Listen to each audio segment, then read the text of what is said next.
ಗಂಡ ಅತ್ಯಾಚಾರ ಮಾಡ್ತಿದ್ರೆ ಪತ್ನಿ ಕಾವಲು ಕಾಯ್ತಾ ಇದ್ಲಂತೆ. ಬ್ಯೂಟಿ ಪಾರ್ಲರ್ ತರಬೇತಿ ನೆಪದಲ್ಲಿ ತಲೆ ಹಿಡುಕ ಕೆಲಸ. ಸಂತ್ರಸ್ತ ಮಹಿಳೆಗೆ ಬೆದರಿಕೆ, ಹೆಂಡತಿ ತಮ್ಮನ ಮುಂದೆಯೇ ಎಳೆದೊಯ್ದು ರೇಪ್. ಎಂಥ ನೀಚ ಹೆಂಡತಿ ನೀನು.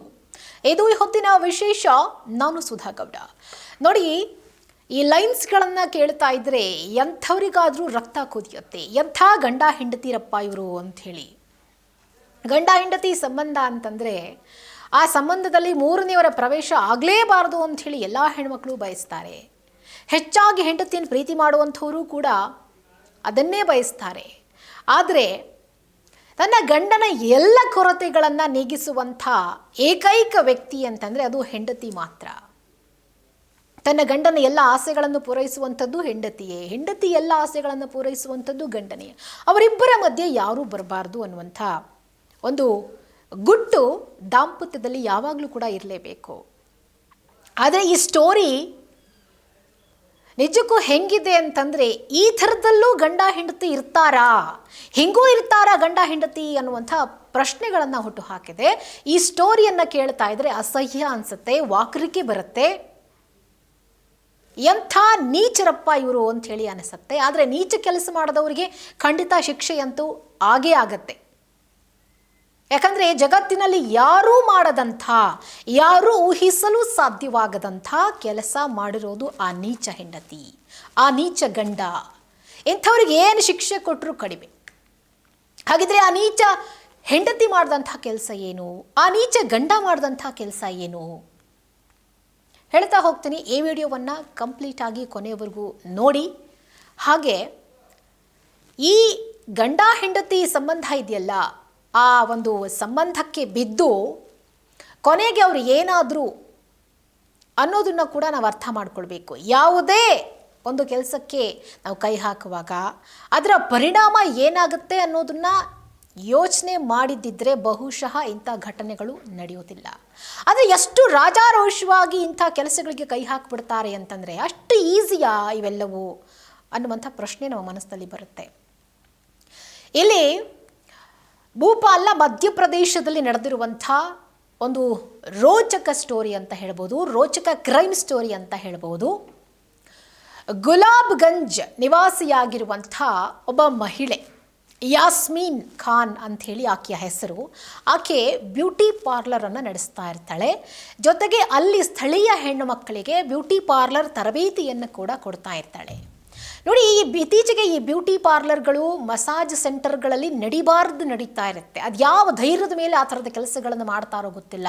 ಅವ್ರಿಗೇನು ಆತ್ಮಸಾಕ್ಷಿ ಇಲ್ವೋ, ಮನಸ್ಸಾಕ್ಷಿ ಇಲ್ವೋ, ಅಥವಾ ಕೆಲಸ ಮಾಡಲಿಕ್ಕೆ ಅಸಹ್ಯ ಅನಿಸಲ್ವೋ ಗೊತ್ತಿಲ್ಲ. ಆದರೆ ಬ್ಯೂಟಿ ಪಾರ್ಲರ್ ಅನ್ನುವ ಹೆಸರಿನಲ್ಲಿ ಬಹಳಷ್ಟು ದಂಧೆಗಳು ನಡೆಯುತ್ತೆ. ಇದು ಕೂಡ ಒಂದು ದಂಧೆ, ಆದರೆ ಗಂಡ ಹೆಂಡತಿ ಸೇರಿ ಮಾಡ್ತಾ ಇದ್ದಂಥ ದಂಧೆ.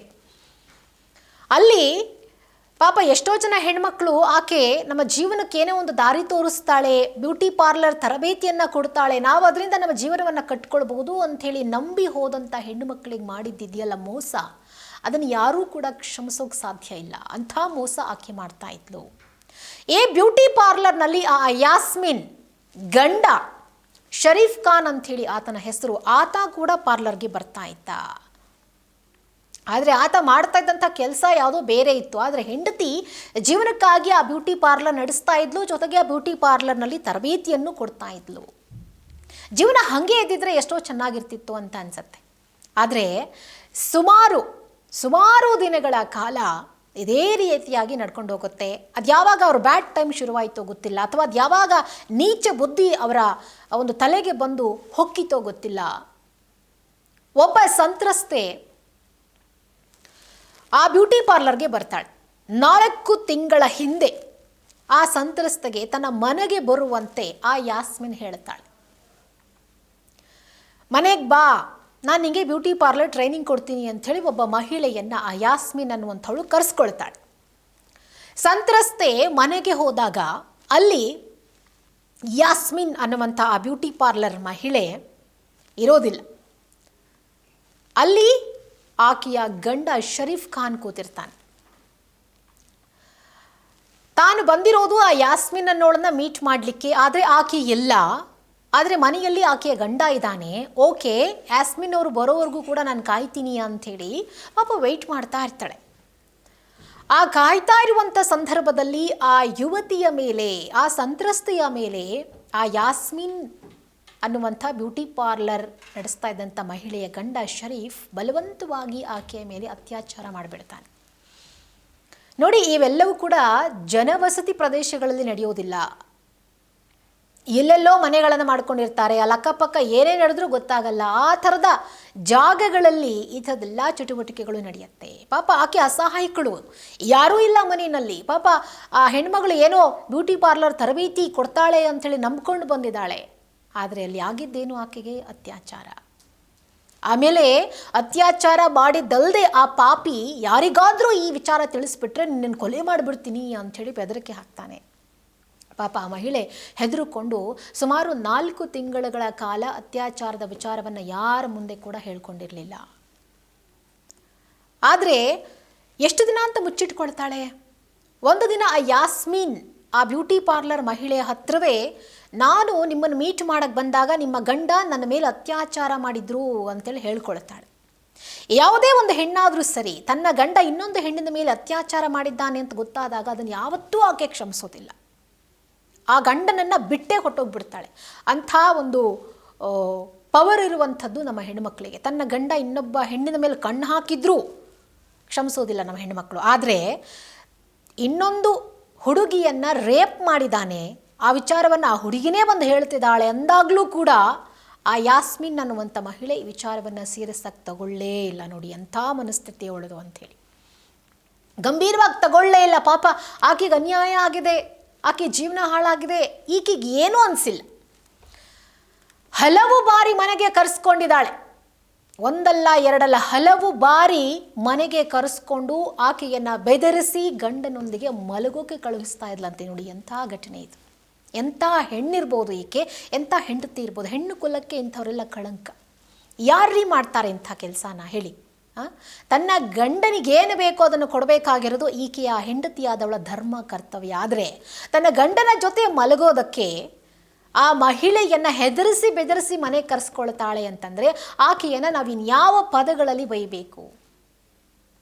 ಆ ಶರೀಫ್ ಖಾನ್ ಅನ್ನುವಂಥ ಗಂಡ ಕೋಣೆಯಲ್ಲಿ ರೇಪ್ ಮಾಡ್ತಾ ಇದ್ರೆ ಈ ಯಾಸ್ಮಿನ್ ಅನ್ನುವಂಥವಳು ಮನೆ ಗೇಟ್ ಬಳಿ ನಿಂತು ಕಾವಲು ಕಾಯ್ತಾ ಇದ್ಲಂತೆ. ನೋಡಿ, ಇದು ಇನ್ನೂ ಶಾಕಿಂಗ್ ವಿಚಾರ.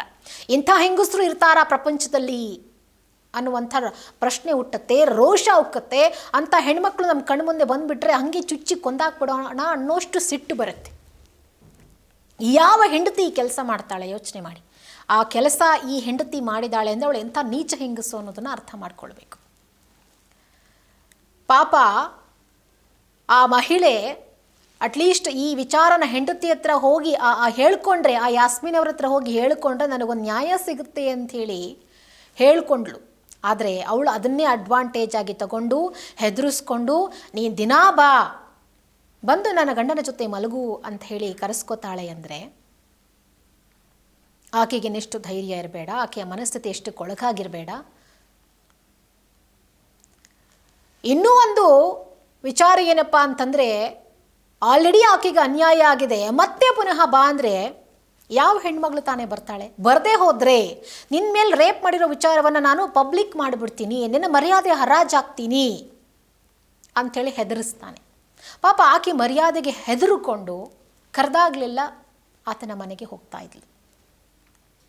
ಒಂದು ದಿನ ಮನೆಗೆ ಹೋದಾಗ ಅಲ್ಲಿ ಆ ಯಾಸ್ಮಿನ್ ಬ್ಯೂಟಿ ಪಾರ್ಲರ್ ಮಹಿಳೆ, ಆಕೆಯ ಗಂಡ ಶರೀಫ್ ಮತ್ತು ಮೈದುನಾ 3 ಜನ ಇರ್ತಾರೆ. ಆ 3 ಜನರ ಮುಂದೆಯೇ ಆ ಯುವತಿಯನ್ನು ಕೋಣೆಗೆ ಎಳ್ಕೊಂಡು ಹೋಗಿ ಅತ್ಯಾಚಾರ ಮಾಡ್ತಾನೆ. ನೋಡಿ ಎಷ್ಟು ಇವರುಗಳ ಮನಸ್ಥಿತಿ ಕೊಳಕಾಗಿದೆ ಅಂತಂದರೆ ಇವ್ರನ್ನೆಲ್ಲ ಇಮಿಡಿಯೇಟಾಗಿ ಗಲ್ಲಿಗೇರಿಸ್ಬಿಡ್ಬೇಕು, ಅಂಥ ನೀಚ ಕೃತ್ಯ ಇವರು ಮಾಡಿರೋದು. ಈ ಸಂದರ್ಭದಲ್ಲಿ ಪಾಪ ಯುವತಿ ಅದನ್ನು ವಿರೋಧ ಮಾಡ್ತಾಳೆ.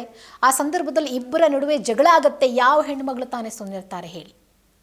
ಇಂಥ ಸಂದರ್ಭದಲ್ಲಿ ಕೈಗೆ ಏನು ಸಿಕ್ತು ಅದರಲ್ಲೇ ಹೊಡೆದಾಕ್ಬಿಡ್ತಾರೆ. ಜಗಳ ಆಗುತ್ತೆ. ಆಗ ಆ ಶರೀಫ್ ಅನ್ನುವಂಥ ವ್ಯಕ್ತಿ ಕೆಳಗೆ ಬಿದ್ದು ಆತನಿಗೆ ಗಾಯ ಆಗುತ್ತೆ. ಅಲ್ಲಿಂದ ತಪ್ಪಿಸ್ಕೊಂಡು ಆಕೆ ಸೀದಾ ಪೊಲೀಸ್ ಸ್ಟೇಷನ್ಗೆ ಹೋಗ್ತಾಳೆ. ಜೊತೆಗೆ ತನ್ನ ಕುಟುಂಬಸ್ಥರಿಗೂ ವಿಚಾರವನ್ನು ತಿಳಿಸ್ತಾಳೆ. ಈ ರೀತಿಯಾಗಿ ನನಗೆ ಅನ್ಯಾಯ ಆಗ್ತಾ ಇದೆ, ನನಗೆ ಬ್ಲ್ಯಾಕ್ ಮೇಲ್ ಮಾಡ್ತಿದ್ದಾರೆ, ನನಗೆ ಹೆದರಿಸ್ತಿದ್ದಾರೆ, ನನ್ನ ಮೇಲೆ ಅತ್ಯಾಚಾರ ಆಗಿದೆ ಅಂಥೇಳಿ. ಆ ಯುವತಿಯ ಪೋಷಕರು ಬರ್ತಾ ಇದ್ದಂತೆ 3 ಆರೋಪಿಗಳು ಅಲ್ಲಿಂದ ಎಸ್ಕೇಪ್ ಆಗೋ ಪ್ರಯತ್ನ ಪಡ್ತಾರೆ. ಅಷ್ಟರಲ್ಲಿ ಅವರನ್ನು ಅಲ್ಲಿನ ಸ್ಥಳೀಯರು ಹಿಡ್ಕೊಳ್ಳೋ ಪ್ರಯತ್ನ ಮಾಡ್ತಾರೆ. ಪೊಲೀಸರಿಗೂ ಇನ್ಫಾರ್ಮೇಷನ್ ಕೊಟ್ಟ ಕಾರಣ ದೂರು ಕೊಟ್ಟಿರ್ತಾಳೆ. ಇಮಿಡಿಯೇಟ್ ಆಗಿ ಪೊಲೀಸ್ನವರು ಬಂದು ಅಷ್ಟೂ ಜನರನ್ನು ಅರೆಸ್ಟ್ ಮಾಡ್ಕೊಂಡು ಕರ್ಕೊಂಡು ಹೋಗ್ತಾರೆ. ಕೇಸ್ ಆಗುತ್ತೆ. ಕೋಣೆ ಒಳಗೆ ಯುವತಿಯರ ಮೇಲೆ ಗಂಡ ಅತ್ಯಾಚಾರ ಮಾಡ್ತಾ ಇದ್ದರೆ ಪತ್ನಿ ಕಾವಲು ಕಾಯ್ತಾ ಇದ್ಲು. ಇದು ಒಂದು ಬಾರಿ ನಡೆದಿದ್ದಲ್ಲ, ಸುಮಾರು ಬಾರಿ ನಡೆದಿದೆ. ಆತನ ಕಾಮದಾಹಕ್ಕೆ ಹೆಂಡತಿ ಸಾಕಷ್ಟು ಜನ ಹೆಣ್ಮಕ್ಳನ್ನು ಬಲಿ ಕೊಟ್ಟಿದ್ದಾಳೆ ಅನ್ನುವಂಥ ಆಘಾತಕಾರಿ ವಿಚಾರ ಆ ಪೊಲೀಸರಿಂದ ಬೆಳಕಿಗೆ ಬರುತ್ತೆ. ವಿಚಾರಣೆ ಮಾಡಿದಾಗ, ಪೊಲೀಸ್ ಸ್ಟೇಷನಿಗೆ ಕರ್ಕೊಂಡು ಹೋದಾಗ ಏನು ನಡೀತಾ ಇತ್ತು ನಿಮ್ಗಳ ಮಧ್ಯ, ಯಾಕಿಂತ ಕೆಲಸ ಮಾಡ್ತಾ ಇದ್ರಿ ಅಂತ ಕೇಳಿದಾಗ ಎಲ್ಲ ವಿಚಾರಗಳನ್ನು ಬಾಯ್ಬಿಡ್ತಾರೆ. ಆಗ ಆ ಮಹಿಳೆ, ಆಕೆಯ ಪತಿ ಮೈದುನ, ನೋಡಿ ಆ ಮೈದುನ ಕೂಡ ಸಪೋರ್ಟ್ ಮಾಡಿದ್ದಾನೆ. ಅವನದ್ದು ಅಂಥದ್ದೇ ಕೊಳಕು ಮನಸ್ಥಿತಿ. ಅವನಾದರೂ ಅದನ್ನು ತಪ್ಪಿಸ್ಬೋದಾಗಿತ್ತಲ್ವ. ಆದರೆ ಎಲ್ಲರದ್ದು ಅಂಥ ನೀಚ ಮನಸ್ಥಿತಿ ಇದ್ದಿದ್ದರಿಂದ ಪಾಪ ಆಕೆ ಹೆಣ್ಮಗಳು ಬಚಾವಾಗ್ಲಿಕ್ಕೆ ಸಾಧ್ಯ ಇಲ್ಲ. ಮಧ್ಯಪ್ರದೇಶದ ಗುನಾ ಜಿಲ್ಲೆಯ ಕೈಂಟ್ ಪೊಲೀಸ್ ಠಾಣಾ ವ್ಯಾಪ್ತಿಯಲ್ಲಿ ಈ ಒಂದು ಘಟನೆ ನಡೆದಿರೋದು ಕಂಪ್ಲೇಂಟ್ ಆಗಿದೆ. ಅಷ್ಟೂ ಜನರನ್ನು ಅರೆಸ್ಟ್ ಮಾಡಿದ್ದಾರೆ. ಅವ್ರಿಗೆ ನಿಜಕ್ಕೂ ಯಾವುದೇ ಬೇಲ್ ಸಿಗಲ್ಲ, ಕ್ಷಮೆ ಅಂತೂ ಇಲ್ಲವೇ ಇಲ್ಲ. ಇಮಿಡಿಯೇಟಾಗಿ ಅವ್ರನ್ನ ನೇಣ್ಗಂಬಕ್ಕೆ ಏರಿಸ್ಬೇಕು, ಅದೊಂದೇ ಪನಿಷ್ಮೆಂಟ್. ಇಲ್ಲ ಅಂದರೆ ಒಂದು ಘೋರವಾದಂಥ ಶಿಕ್ಷೆ ಕೊಟ್ಟು ನರಳಿ ಸಾಯೋ ಹಾಗೆ ಮಾಡಬೇಕು. ಅಷ್ಟೂ ಜನರಿಗೆ ಅಷ್ಟು ನೀಚ ಕೆಲಸವನ್ನು ಮಾಡಿರೋದು ಇಡೀ ಮನುಕುಲ, ಹೆಣ್ಣು ಕುಲವೇ ತಲೆ ತಗ್ಗಿಸುವಂಥ ಕೆಲಸ ಮಾಡಿದ್ದು ಆ ಕೆಟ್ಟ ಹೆಂಗಸು. ನಮ್ಮ ಭಾರತೀಯ ಸಂಪ್ರದಾಯದಲ್ಲಿ ಹೆಣ್ಮಕ್ಳನ್ನ ದೇವರು ಅಂತ ಪೂಜಿಸ್ತೀವಿ, ದೇವತೆ ಅಂತ ಕರಿತೀವಿ. ಆದರೆ ಇಂಥ ಹೆಣ್ಮಕ್ಳನ್ನು ನೋಡಿದಾಗ ಇಂಥವ್ರನ್ನ ಹುಟ್ಟಿಸಿದವ್ರಿಗೂ ಗೌರವ ಇಲ್ಲ. ಇಂಥ ಹೆಣ್ಮಕ್ಳಿಂದ ಬೇರೆ ಹೆಣ್ಮಕ್ಳಿಗೂ ಕೆಟ್ಟ ಹೆಸರು. ಯಾರೋ ಒಳ್ಳೆಯದಾಗಿ ಬ್ಯೂಟಿ ಪಾರ್ಲರ್ ನಡೆಸ್ತಾ ಇರ್ತಾರೆ, ಪಾಪ ಅವರಿಗೂ ಕೆಟ್ಟ ಹೆಸರು. ಹೀಗಾಗಿ ಇಂಥ ಘಟನೆಗಳು ಆದಷ್ಟು ನಮ್ಮ ದೇಶಗಳಲ್ಲಿ ನಡೆಯೋದು ಕಡಿಮೆ ಆಗಲಿ ಅನ್ನೋದೇ ನಮ್ಮ ಆಶಯ. ಹೆಣ್ಣು ಹೆಣ್ಣಾಗಿದ್ದರೆ ಚಂದ ಕಣ್ರಿ. ಹೆಣ್ಣು ಈ ರೀತಿಯಾಗೆಲ್ಲ ಆಡ್ತಾ ಹೋದರೆ ಇಡೀ ಹೆಣ್ಣು ಕುಲಕ್ಕೆ ಅದು ಅವಮಾನ. ಎಲ್ಲ ಹೆಣ್ಮಕ್ಳಿಗೂ ಕೆಟ್ಟ ಹೆಸರು. ಕೊನೆಗೆ ಮುಂದೆ ಒಂದು ದಿವಸ ಇದು ಪುರುಷ ಪ್ರಧಾನ ಸಮಾಜ, ಮುಂದೊಂದು ದಿನ ಮಹಿಳೆಯರ ಮೇಲೆಯೇ ಗಂಡಸರು ಅಸಹ್ಯ ಪಟ್ಕೊಳ್ಳುವಂಥ ಕಾಲ ಬಂದರೂ ಆಶ್ಚರ್ಯ ಪಡಬೇಕಾಗಿಲ್ಲ. ಈ ವಿಡಿಯೋ ಬಗ್ಗೆ ನಿಮ್ಮ ಅನಿಸಿಕೆ ಅಭಿಪ್ರಾಯಗಳನ್ನು ಕಾಮೆಂಟ್ ಬಾಕ್ಸ್ನಲ್ಲಿ ತಿಳಿಸಿ. ಹಾಗೆ ಈ ವಿಡಿಯೋವನ್ನು ಶೇರ್ ಮಾಡಿ ಇಂಥ ಘಟನೆಗಳು ಮತ್ತೆ ನಡೆದೇ ಇರಲಿ ಅನ್ನೋದೇ ನಮ್ಮೆಲ್ಲರ ಆಶಯ. ಹಾಗೆ ಈ ವಿಡಿಯೋವನ್ನು ಕೊನೆಯವರೆಗೂ ನೋಡಿದ್ದಕ್ಕಾಗಿ ಧನ್ಯವಾದಗಳು.